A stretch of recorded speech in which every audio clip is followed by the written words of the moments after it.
Mixed martial arts, or MMA, exploded on the combat sports scene 30 years ago under the promotion company UFC. MMA fighters were free to use any mixture of styles like boxing, kickboxing, wrestling. This was a revolution in fighting sports, but it didn't start with the UFC. No, incredibly, it started right here in Western PA by a couple of entrepreneurial, black belt-clad Pittsburghers.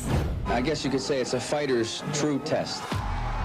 We didn't know it was historic, but we knew we had lightning in a bottle. Lots of action, not like a regular boxing match. It doesn't have a name like mixed martial arts yet, but that's actually what's going on. Organized, legalized street fighting. We had just a whole bunch of crazy people. I like to beat up on people. I'm used to doing my fighting out the street. I am the toughest guy around. The ballroom of the Holiday Inn in New Kensington is where this is staged. The energy was unbelievable. The place was rocking. People were pounding. The testosterone was crazy. No one has ever seen this before. 7, 8,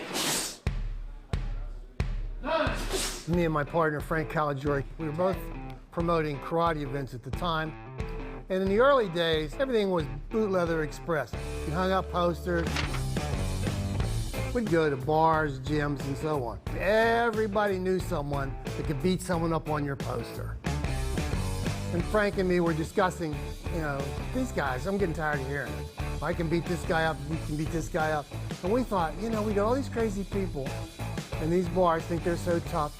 Why don't we get a contest together where they can fight on the ground, they can grapple, they can box, and they can use karate, but we'll have rules and regulations to control it. We didn't have a name for it, and we thought since Pittsburgh is such a tough steel city, tough guy would just kind of fit in.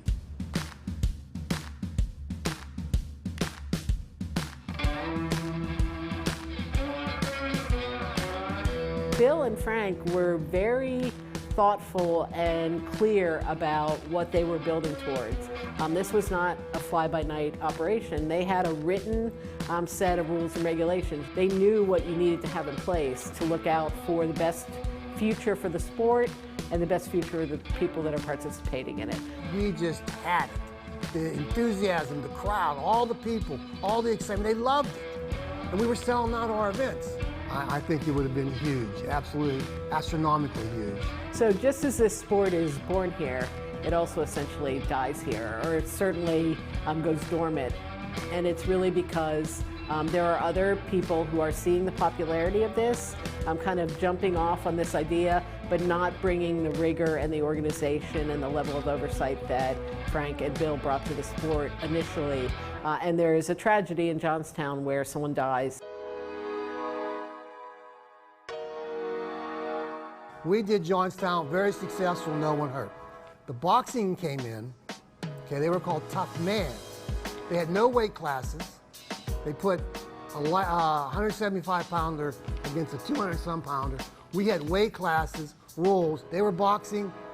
We were combined martial arts. We were nothing to do with them. There is a real outcry, and there is political action, and the Pennsylvania State Legislature actually comes together and bans the sport in the state of Pennsylvania. Sure, we were very, very, we were let down, we were depressed. It's like we invented the TV, and we're never allowed to turn it on. Frank and Bill, you can't deny that they really laid the groundwork in all the detail for what the sport's become today.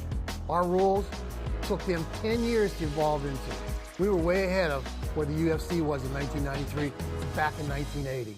The Viola family runs Allegheny Shotokan in the South Hills, where they are training generations of martial artists. Coming up, his gutsy move blew up the internet, but is he a hater or a fan? Stay tuned.